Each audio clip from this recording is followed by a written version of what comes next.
alunos da EBD Online.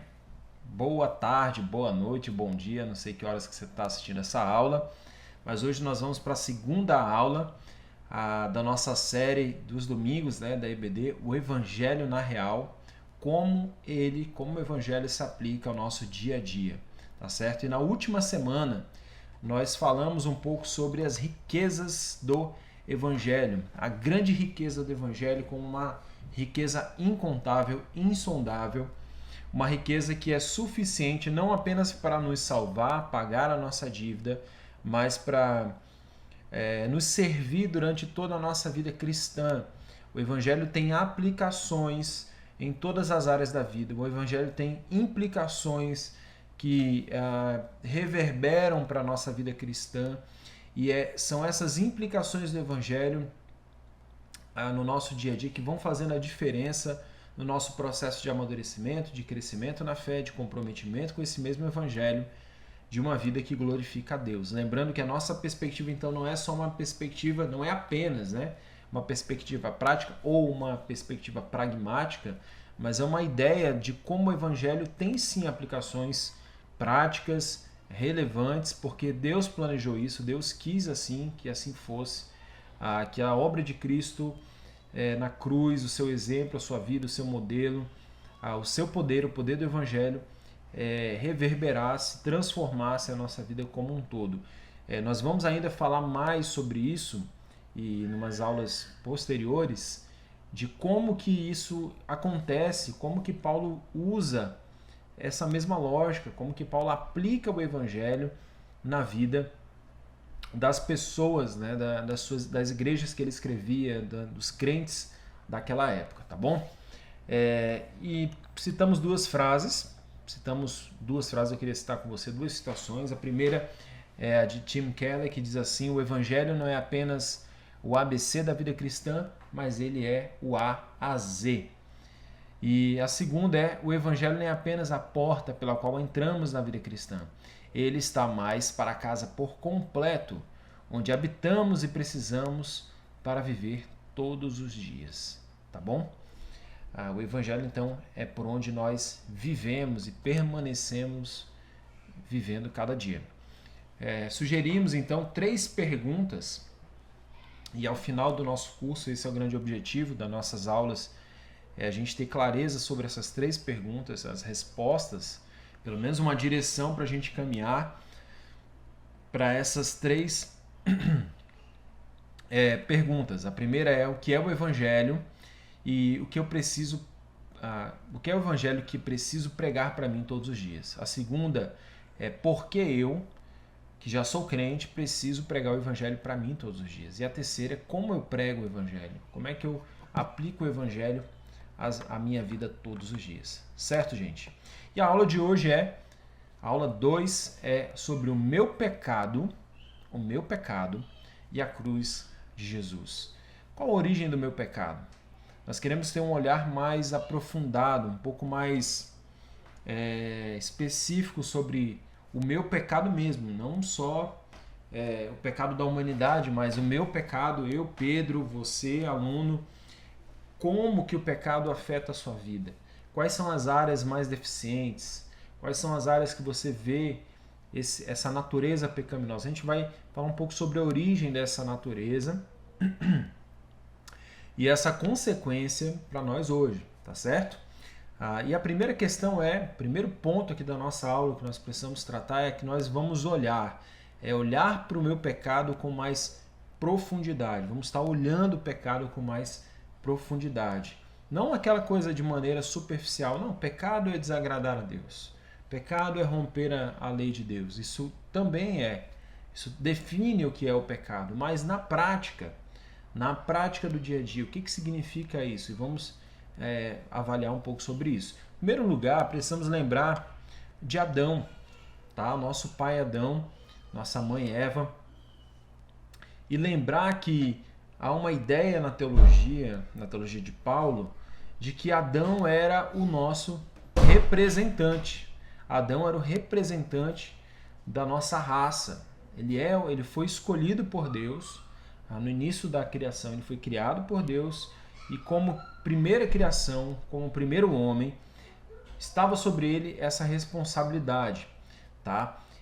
Mas Adão, ele não precisava, né? E como nós precisamos hoje, ou precisamos depois, como o povo de Deus precisou, de uma lei moral para direcionar ou mostrar para Adão o que era errado. Por quê?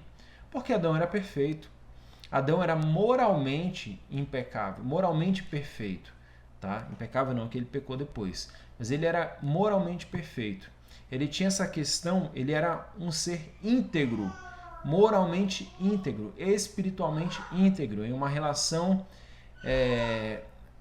ajustada, né? Uma relação completamente equilibrada com o Criador, com a criação, com ele mesmo, com o seu próximo. Então, essa era a relação de Adão, tá? Antes da queda.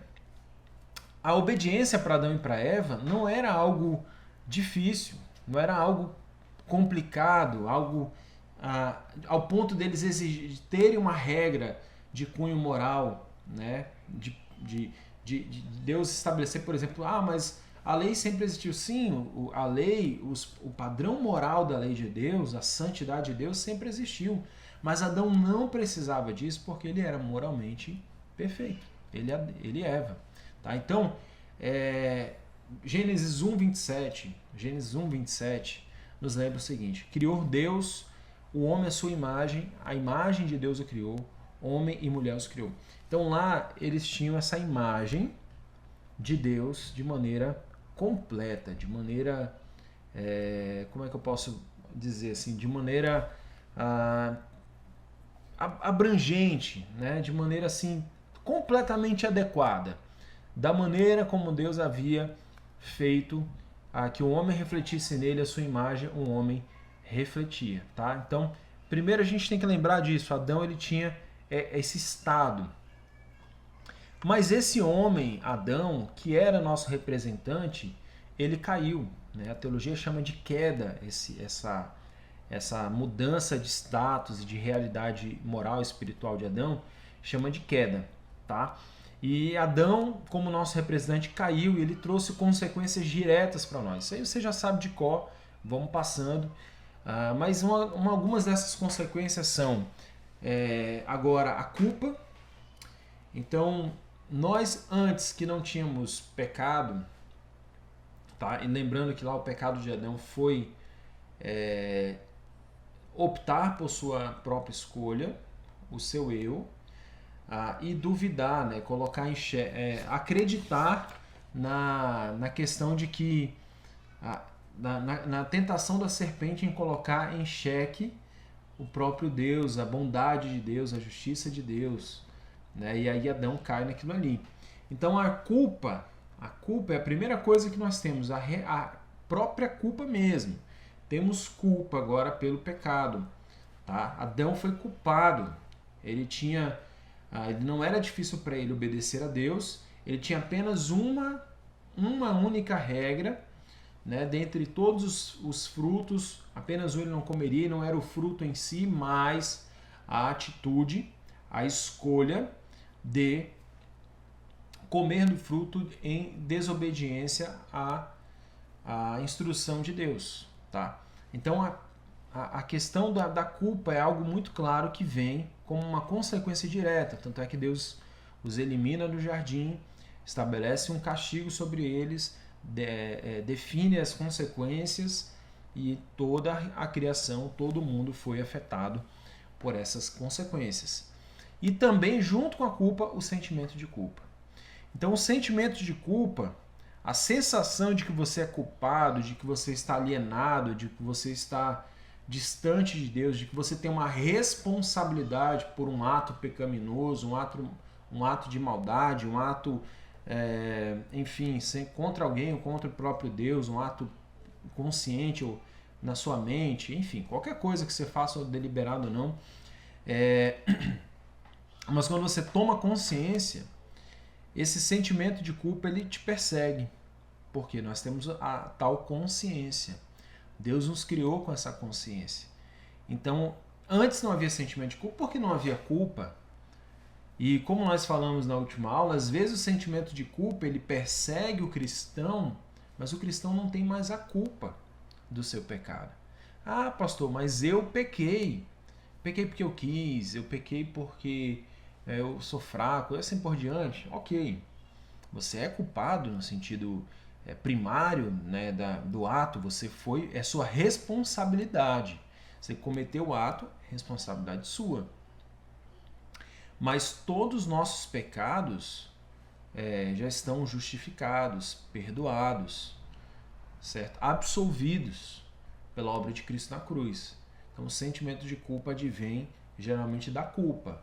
Se não há culpa, não deve haver sentimento de culpa, a sensação de culpa, tá? Mas é um pouco dessas consequências que nós vivemos. Outra coisa que o pecado de Adão trouxe para a gente é a depravação moral e espiritual. Então a culpa, o pecado, o sentimento de culpa provém, né, está vindo da depravação moral e espiritual que nós sofremos. O que nós chamamos, o que a Bíblia chama, o que na verdade o que os teólogos, a teologia chama, os estudiosos chamam de pecado original, pecado original, tá? Então essa na Bíblia, né, é descrito como carne, né, o termo que Paulo usa, ou natureza pecaminosa, como algumas traduções gostam de trabalhar. Então a natureza pecaminosa, a carne, são consequências dessa queda direta. Nós sabemos muito bem disso. E o pecado, então, uma definição aqui, é uma força interna enraizada na perversidade da natureza humana caída. Então, o pecado ele é uma força interna enraizada. Você já sentiu, já teve essa sensação. É algo que está em você e que às vezes você não consegue tirar. Sabe? Você está tentando, mas aquilo está ali, presente o tempo todo. Então é uma força interna enraizada nessa perversidade de uma natureza humana caída, de uma natureza pecaminosa. Isso é o pecado na nossa vida. E há então também uma transmissão a partir de Adão dessa herança maldita chamada natureza pecaminosa a todos os seus filhos. Ou seja, logo Adão cai em pecado, ele transfere isso, não apenas, como nós falamos, nós vamos falar mais agora, como essa responsabilidade, mas também essa viciosidade, essa tendência pecaminosa, essa depravação, essa inclinação constante ao mal. Inclinação ao mal, né? Nós estamos assim inclinados, né, sempre para aquilo que é mal, ruim, pecaminoso, que desagrada a Deus, que desabona a sua santidade, assim por diante. Então, há uma transmissão, né? O Salmo 51, verso 5, Salmo 51, verso 5, você conhece bem também, diz assim: sei que sou pecador desde que nasci, sim, desde que me concebeu minha mãe. Então, desde a concepção nós já nascemos. Isso é importante você saber. Você não se torna pecador. Você não se torna pecador quando você peca. Você já nasce, já é dito sobre você pecador. Filho de peixe, peixinho é nesse caso. Filho de pecador, pecador é. Então você já é concebido em pecado, meu irmão. Você já nasce sobre essa realidade, tá? E nós vamos entender melhor por que isso acontece. É um conceito que Paulo trabalha em Romanos 5, e verso 12 ao verso 14. E esse conceito é o conceito da representação legal. Adão era o nosso primeiro, generalizando, é o nosso primeiro representante, tá certo? É o nosso primeiro representante, Adão. Olha o corona. Então Adão é o nosso primeiro representante, tá? E ele então, como nosso primeiro representante, quando ele peca, tá? Nós vamos ler então Romanos 5, 12, 14, diz assim: quando Adão pecou, o pecado entrou no mundo, e com ele a morte, que se estendeu a todos, porque todos pecaram. É fato que as pessoas pecaram antes que a lei fosse concedida, mas porque ela não existia, seus pecados não foram levados em conta. Mesmo assim, do tempo de Adão até de Moisés, todos morreram. Percebe? Com lei ou sem lei, todos morreram. Tá? Então a morte continuou prevalecendo nas gerações antes da lei, pós-Adão e pré-mosaica. Tá bom? Mesmo assim, do tempo de Adão até Moisés, todos morreram, incluídos os que não desobedeceram a uma ordem explícita de Deus, como Adão desobedeceu. Na verdade, Adão é um símbolo, uma representação daquele que haveria de vir. Então é o seguinte, aqui fica bem claro, né, nesse texto, de que Adão, no capítulo 5, leia inteiro o capítulo 5, tá? Que Adão é esse representante legal. Quando Adão peca, o pecado entra no mundo. E a morte junto com Adão também se estende a todos. Tá? Aí todos pecaram em Adão. Todos pecaram em Adão. Todos continuamos a pecar? Sim, o texto, a Bíblia, né, o Novo Testamento continua mostrando isso claramente, o capítulo 5 também. Nós também cometemos os nossos pecados, nós também agimos em pecado porque herdamos essa herança, essa viciosidade, essa tendência e essa queda, essa situação de pecador desse representante legal. Então, por causa do representante, nós também pecamos. Esse é um conceito bíblico. Então, você já nasce em pecado porque aquele que te representa pecou. Ah, mas isso é injusto. Calma.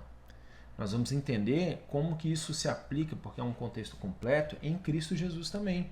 É o que diz no final. Adão era um símbolo e uma representação daquele que haveria de vir. Então, se você diz, mas é injusto, você tem que dizer também, é injusto Jesus morrer por mim e eu ser salvo. Sim, mas é graça. A justiça foi feita em Cristo Jesus. Então, você precisa entender esse conceito bíblico, essa lógica bíblica de representação legal, para que você entenda por que você já nasce como pecador. Senão você vai dizer o seguinte, não, eu nasci bom, eu pequei depois, eu pequei. Você pecou depois, você tem a sua responsabilidade, a sua culpa, mas você já herdou essa culpa também de Adão.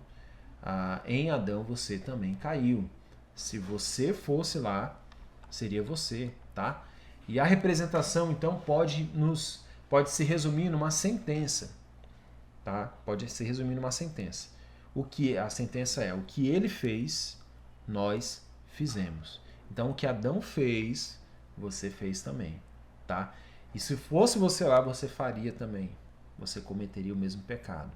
Essa é a ideia. E há uma ilustração aqui para a gente pensar. Eu gosto, uma vez eu pensei dessa forma. A gente tenta exemplificar da melhor maneira possível, mas eu queria te dar um modelo, tá?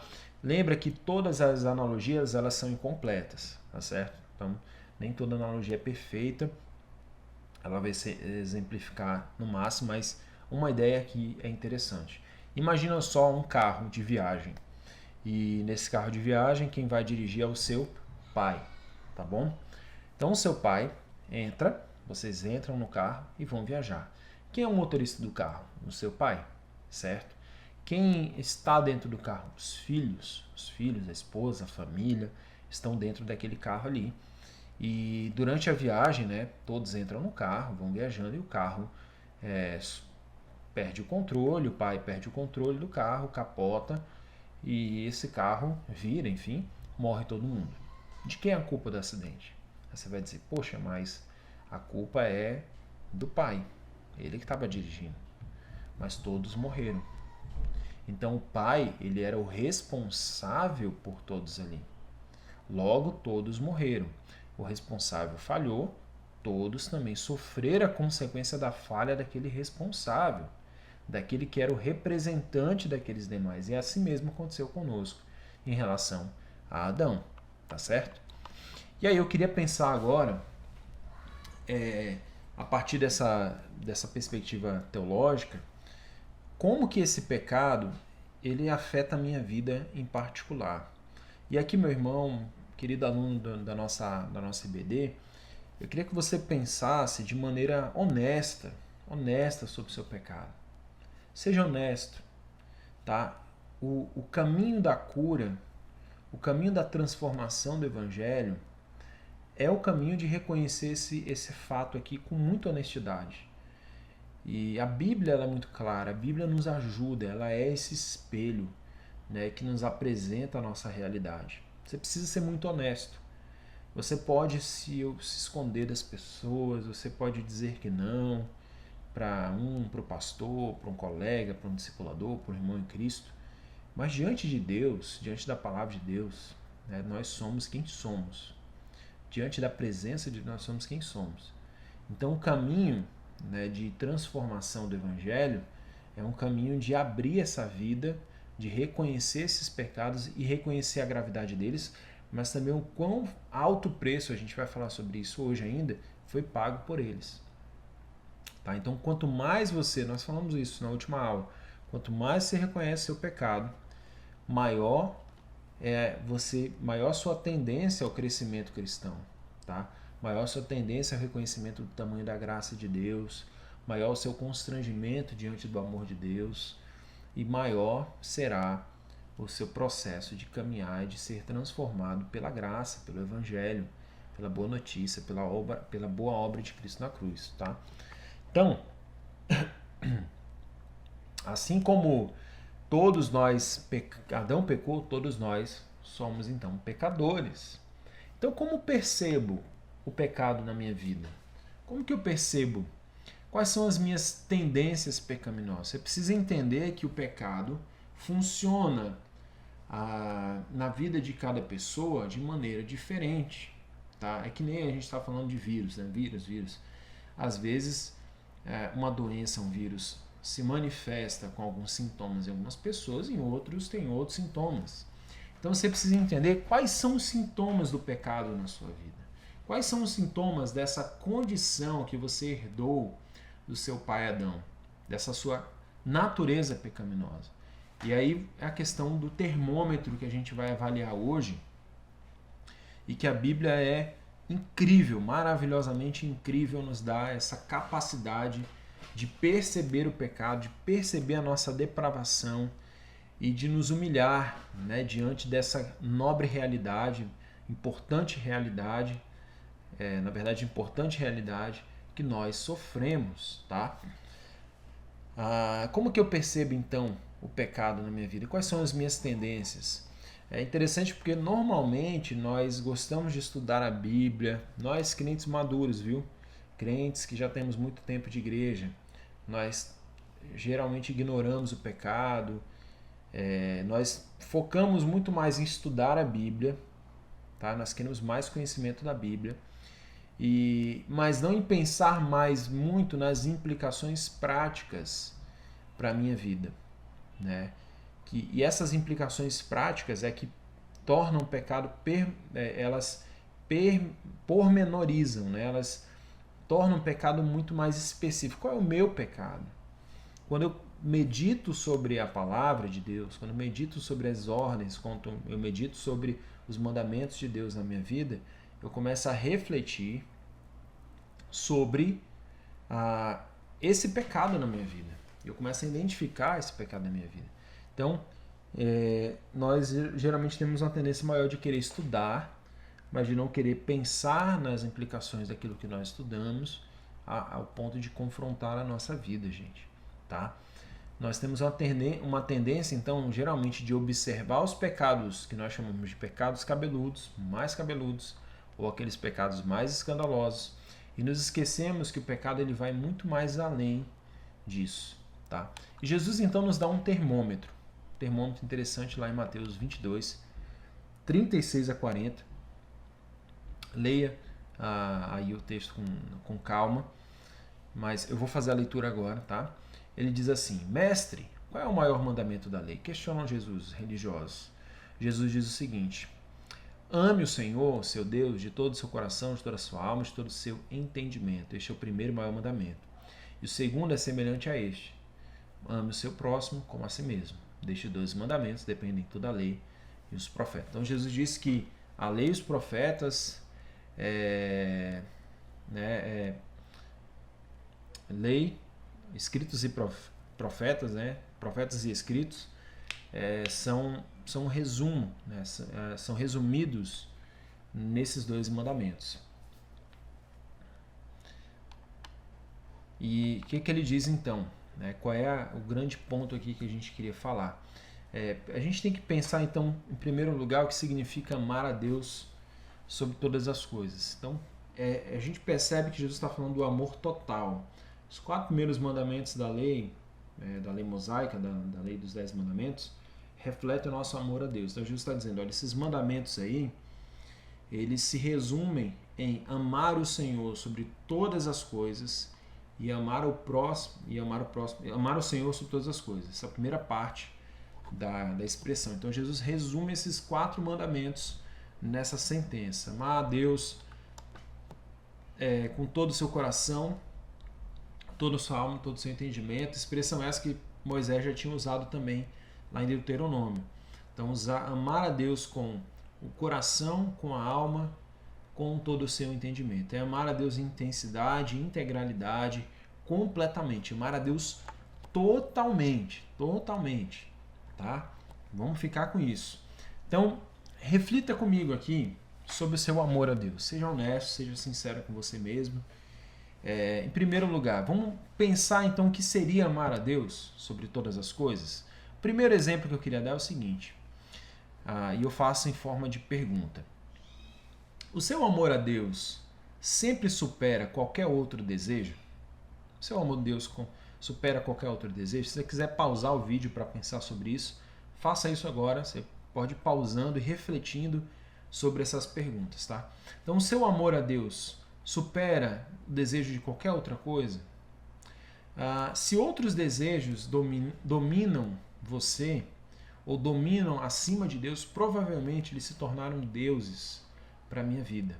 Tá? Eles se tornaram expressões de adoração na minha vida que tomam esse lugar de Deus e quebram lá o mandamento de Êxodo 23, o primeiro mandamento.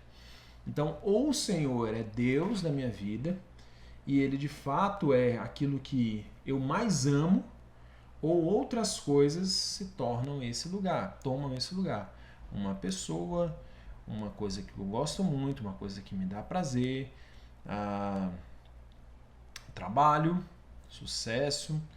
Então, outras coisas superam o desejo, o amor a Deus, outros desejos? Se sim, meu irmão, então você já não ama a Deus acima de todas as coisas. Você não ama a Deus com totalidade. Tá? Segunda pergunta para a gente pensar. Você deseja sempre, em todo tempo, obedecer a Deus em tudo? Salmo 48. Salmo 48, fique com Salmo 48. Eu vou replicar essas perguntas para você refletir sobre elas no final, tá bom? Você sempre, em todo tempo, obedece a Deus em tudo? Responda aí. Em seu amor por sua glória, o seu amor por sua glória o motiva a fazer tudo para Ele? Você faz tudo para a glória de Deus? Coisas como, por exemplo, comer. Você faz para a glória, você senta assim e fala, vou comer para a glória de Deus aqui. Você tem isso consciente na sua vida? Todas as refeições que você faz, beber, o seu trabalho, você vê só como maneira de ganhar seu ganha-pão? Você pensa, eu estou aqui para glorificar a Deus, eu estou aqui para viver uma vida exemplar, uma vida de testemunho do Evangelho, uma vida de serviço do Evangelho. O Senhor é meu chefe, estou servindo a Ele aqui. Você pensa em como educar o seu filho, os seus filhos para a glória de Deus? Você pensa, eu quero educar meus filhos para a glória de Deus, eu quero me debruçar na educação dos meus filhos. Você pensa em servir a sua esposa, o máximo possível para a glória de Deus. Você pensa, eu quero servir minha esposa para glorificar a Deus agora, quero servir minha esposa para ela ver Jesus, para ela receber do amor de Deus através disso. A sua igreja, você serve a sua igreja, pensa em servir, poxa, eu vou lá servir minha igreja porque eu amo a Deus, eu vou servir minha igreja, eu vou lá, não interessa se eu serei reconhecido ou não, não interessa se eu estou motivado ou não, eu vou fazer, eu vou servir, eu quero fazer isso, eu vou limpar o banheiro, eu vou lá arrumar as cadeiras, eu quero, o que eu posso fazer? Você faz isso para a glória de Deus? Serve a sua família também dessa mesma forma? A questão do perdoar, você perdoa, poxa, eu vou perdoar porque Jesus me perdoou, para a glória de Deus. Então assim, ó, se você não faz, a resposta é que o seu amor não é total a Deus. A resposta é essa, tá?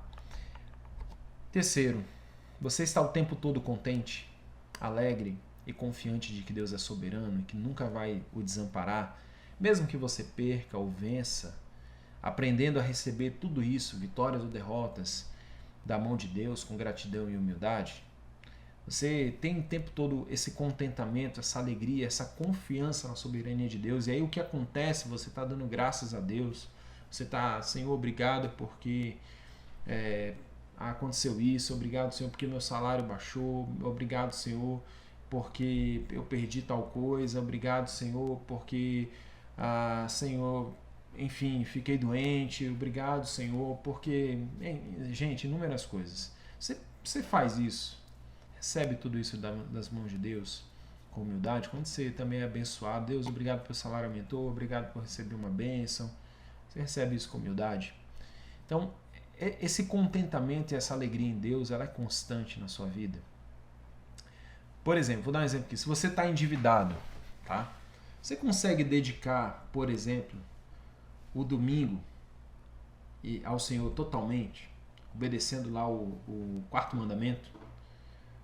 De descansar, de parar, de não trabalhar mais do que o necessário. Isso é uma perspectiva que a gente precisa pensar, uma ideia que a gente precisa pensar. Então, provavelmente também, você não confia em Deus completamente na sua soberania, no seu cuidado soberano, em sua totalidade. Você não ama Deus, então, em sua totalidade. Então, aqui é um pequeno exemplo, tá, meus irmãos, de como que o pecado funciona, de como que o pecado ele é mais profundo. Se você pegar um texto da Escritura e comparar a sua vida com ele, você vai ver que sempre a sua vida estará aquém desse texto, tá bom? E em relação ao próximo, você cultiva um amor ao próximo no mesmo nível que tem por você mesmo? Você ama o outro da mesma maneira que você se ama? Por exemplo, quando você compra um presente para alguém, compra um presente. Você vai fazer uma cesta de alimentos. Você vai comprar lá, você vai compra para o seu leite ninho, você vai compra para o outro leite ninho também. Ou você compra lá o composto lácteo, né? O feijão que você compra, o de R$7 o quilo e o outro é R$4, mais barato. Você compra qual? Então, meus irmãos, aqui é um pequeno exemplo. Aqui eu não estou fazendo dizendo quem faz ou quem não faz. Isso não é a ideia. Mas é para você refletir, para eu refletir. E a gente vê que diante dessa realidade de amor a Deus sobre todas as coisas, de um próximo, apenas usando esses dois mandamentos, o grande mandamento, né, do Senhor, a gente já vê a intensidade, já vê como que o pecado alastrou-se na nossa vida, na realidade humana. Como que o pecado afeta a nossa vida. Por exemplo, você se ressente dos erros de seus amigos contra você, mas sempre está disposto para perdoar as pessoas? Você nunca se ressente dos erros de seus amigos contra você e sempre está disposto a perdoar? Você tem essa disposição completa? Sempre. Me traíram, me chatearam, tranquilo, em paz, eu não me ressinto, eu já perdoo logo. É assim? Provavelmente não. Se é uma área que não afeta a sua vida, você tem uma facilidade, é uma área que Deus trabalhou na sua vida, graças a Deus por isso. Você tem um interesse verdadeiro pelo seu irmão e busca sempre promover seu bem-estar e alegria, de honrar e servi-lo, de querer ver o melhor dele. Você trata o próximo como gostaria de ser tratado? Então são algumas perguntas que nos fazem refletir sobre essa intensidade do pecado em relação e como que ele afeta a nossa relação com Deus e relação com o próximo. Quando a gente começa a espelhar a nossa vida, olhar a nossa vida nesse espelho, a gente começa a ver o nosso pecado. E aí a gente vê que o pecado não é só aquelas coisas evidentes, cabeludas, né? Pecados como adultério, pecados como mentira, orgulho, enfim, coisas que a gente já conhece muito bem, ganância, assim por diante. A gente já taxa e fala, não, esse é pecador. Né? A pessoa que é desses pecados cabeludos são pecadores. A gente se sente bem porque a gente não está dentro daquela categoria de pecados pesados e cabeludos. Mas quando a gente olha para a Bíblia, a gente vê que o pecado ele afeta tudo. E que nós somos pecadores porque nós não amamos a Deus, sobre todas as coisas não amamos ao próximo como a nós mesmos. Então isso também é maldoso, isso também é pecaminoso, isso também é pecado, isso também nos reprova diante da santidade de Deus, certo? Isso é importante. Há uma citação aqui pra gente, diz assim: para investigarmos ainda mais fundo, precisamos perceber que a nossa natureza pecaminosa afeta e contamina tudo o que fazemos. Nossas melhores obras estão manchadas pelo pecado. Por causa disso, nossos atos de desobediência, de obediência, na verdade, estão tão distantes da perfeição, imundos pelo pecado remanescente, que são como o trapo de imundícia, quando comparados à justiça que a lei de Deus requer. Tá certo? Veja então, meu irmão, e chame o pecado de pecado. Avalie sua vida, constate essas realidades e chame de pecado. Se você não ama o próximo como a você mesmo, se você não trata o próximo como você gostaria de ser tratado, digamos, você vai lá no mercado e compra, né, o leite ninho para você e o leite composto lácteo para o seu próximo. Chame isso de pecado também.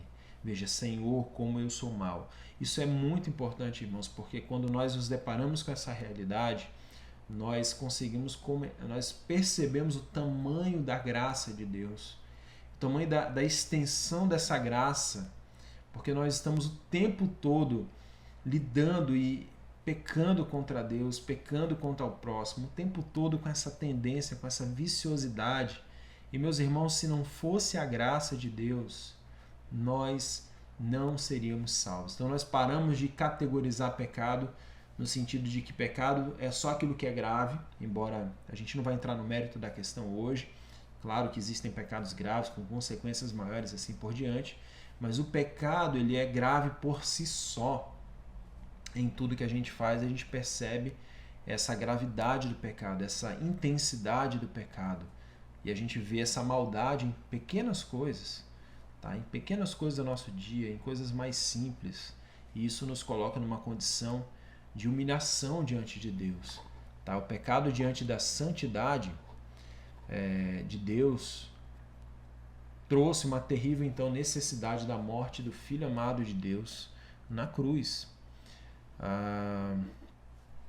Quando nós entendemos então a gravidade do pecado, entendemos também a necessidade das mudanças que glorificam a Deus. Tá? Por último então, para a gente fechar aqui a nossa aula de hoje, eu queria que a gente desse uma olhada então desse pecado em relação à santidade de Deus e à cruz. Olhando então a segunda parte aqui da aula, olhando a santidade de Deus e a cruz e a cruz de Jesus. Deus então, meus irmãos, ele é santo, nós sabemos muito bem disso. Deus é santo, ele odeia o pecado. Salmo 5:5 diz: os orgulhosos não terão lugar em tua presença, pois odeias todos que praticam o mal. O Senhor odeia o pecado e odeia o ódio, né? Esse ódio de Deus, essa ira de Deus, como o Salmo 7:11 também diz, dizendo assim, a ira de Deus contra o pecado e contra o pecador, diz assim: Deus é justo juiz, todos os dias ele mostra a sua ira contra os perversos. Ou seja, essa ira de Deus está sobre os pecadores, né? A gente não vai nem entrar no Novo Testamento, aquilo que Jesus falou, que Paulo falou sobre a ira de Deus, a gente vai ficar aqui. Mas a ira de Deus exigiu então a morte do Filho amado de Deus, ou a nossa morte. Então, ou nós morríamos, ou o Filho amado de Deus morreria. A gente vai falar disso numa próxima aula. Então, era um dos dois, tá certo? Então, o pecado ele trouxe uma exigência à altura do seu problema, à altura da sua maldade, tá? A ira de Deus exigiu a morte do seu Filho amado, ou no lugar dela, a nossa, ou no nosso lugar, a dele. Então a cruz, né? Lembra da cruz? A cruz era um método de execução cruel e vergonhoso. E quando nós olhamos para esse método, para essa execução cruel e vergonhosa, que para os judeus também era um profundo sinal de maldição, vemos o tamanho dessa gravidade, vemos o tamanho da intensidade. Deus teve que agir de maneira drástica, Deus teve que perder algo, entre aspas, absurdo, fazer algo absurdo. A cruz satisfaz a ira de Deus contra o pecador. Tá? Então nós temos nessa cruz cruel, nessa crueldade, nessa vergonha de Cristo Jesus, a ira de Deus, que é a justiça de Deus contra o pecador, contra esses perversos, que somos nós, sendo satisfeita na cruz. Então há uma satisfação de justiça sendo cumprida, ou era em nós, ou era em alguém. Cristo então recebe a punição, recebe a nossa condenação exigida, né, pelos nossos pecados. E temos também o amor de Deus. A cruz é também a providência do amor de Deus para nos salvar dos nossos pecados. A gente vai falar mais sobre isso lá na frente, numa próxima aula. Vamos expandir essa ideia do que a cruz representa, dessa questão da satisfação na cruz, tá bom? Então a gente só queria destacar bem a questão da santidade de Deus como uma exigência pelo nosso pecado. Então o contraste entre o pecado e a santidade de Deus exigiu a cruz, exigiu a necessidade da cruz para aplicar essa ira de Deus sobre o seu Filho por nós e nos tornar aceitáveis a Deus, tá certo? Então perceba que quando nós olhamos a intensidade do nosso pecado, a necessidade do nosso pecado, vemos a necessidade da cruz. E uma primeira conclusão, aplicação para a gente finalizar aqui é exatamente essa. Quando pecamos, mesmo após conhecer o amor de Deus, revelamos ainda mais a total necessidade da cruz. Então, quando você se depara com essa sua maldade no termômetro que nós fizemos, e você pode usar isso através de vários textos bíblicos, eu vou colocar para você disponibilizado como tarefa da semana, você começa a ver que realmente era necessário. Você não tinha como se salvar. Você era completamente carente, né? Completamente você realmente precisava da ira de Deus sobre você. Era totalmente culpado dessa ira, né, de Deus. Você atraía sobre você a ira de Deus, porque de fato você enxerga a sua pecaminosidade. E ao enxergar a pecaminosidade, você é grato a Deus pela sua graça também. A crueldade da cruz intensifica a maneira drástica que Deus teve de agir para satisfazer justiça e mostrar amor e misericórdia. Segundo, um olhar mais realista sobre a nossa natureza pecaminosa nos revela o tamanho da nossa depravação e culpa, e também nos humilha em nossa relação com Deus. Nós nos tornamos mais humildes. Nós pensamos, poxa Deus, essa é a verdadeira humildade, tá, gente? Não é a falsa humildade, cabeça triste, cara triste, esse tipo de coisa não é humildade. Humildade é uma condição mesmo, que se você se coloca debaixo de Deus e fala, Senhor, realmente eu preciso, realmente eu sou carente do Senhor, necessitado, preciso da Tua graça. Então ela nos coloca em uma relação com Deus mais humilde. Obrigado, Senhor, por Tua graça. Obrigado porque o Senhor me amou. O Senhor era, como o salmista vai dizer, o Senhor é digno de condenar-me, é digno que o Senhor me condene, né? Eu sou merecedor de ser condenado mesmo, porque eu sou pecador. E nos coloca também nos humilha na relação com Deus para aplicar o Evangelho na nossa vida, especialmente na relação com outras pessoas. Eu acabo deixando de ser aquele acusador, né? Embora, gente, um parêntese aqui, não significa que a gente não possa falar de pecado na igreja, a gente não possa falar do pecado do irmão para ele. Podemos, isso não é o ponto aqui. O ponto é que você não se acha menos pecador mais que o próximo. Você não é mais aquele moralista, né, que aponta, sabe a ideia de quando você aponta um dedo assim, tem 3 apontando para você, né? E realmente, no seu coração, você não aponta mais o dedo assim para as pessoas, falando, você pecou, né? E sem olhar que tem 3 apontando para você. Você sabe que tem 3 para você também. Você sabe que você é pecador. Você tem uma consciência do pecado, que pecado não é só as coisas cabeludas, mas você vê o pecado na sua vida e isso te humilha na relação com as pessoas. Isso te torna mais humilde em relação a elas. Isso não significa que você é complacente, que você aceita o pecado das pessoas, porque isso não deve acontecer na vida da igreja. Nós devemos nos repreender, embora com humildade. Esse é o ponto bíblico. Nos repreendemos com humildade, tá bom? E por último, nos faz entender a representação legal, entender a representação legal, me ajuda, a representação lá de Adão, me ajuda a perceber que precisa de um representante, que eu preciso de um representante que fizesse o que eu nunca poderia fazer. De acordo com a Bíblia, há uma citação aqui, toda a história humana pode ser resumida em termos de 2 homens, Adão e Cristo. Todos os outros homens estão entre um e o outro, em um ou em outro. Aqueles que estão em Adão morrem. Aqueles que estão em Cristo vivem para sempre. Então essa representação me ajuda a entender o que Cristo fez por mim, que nós vamos falar numa próxima aula.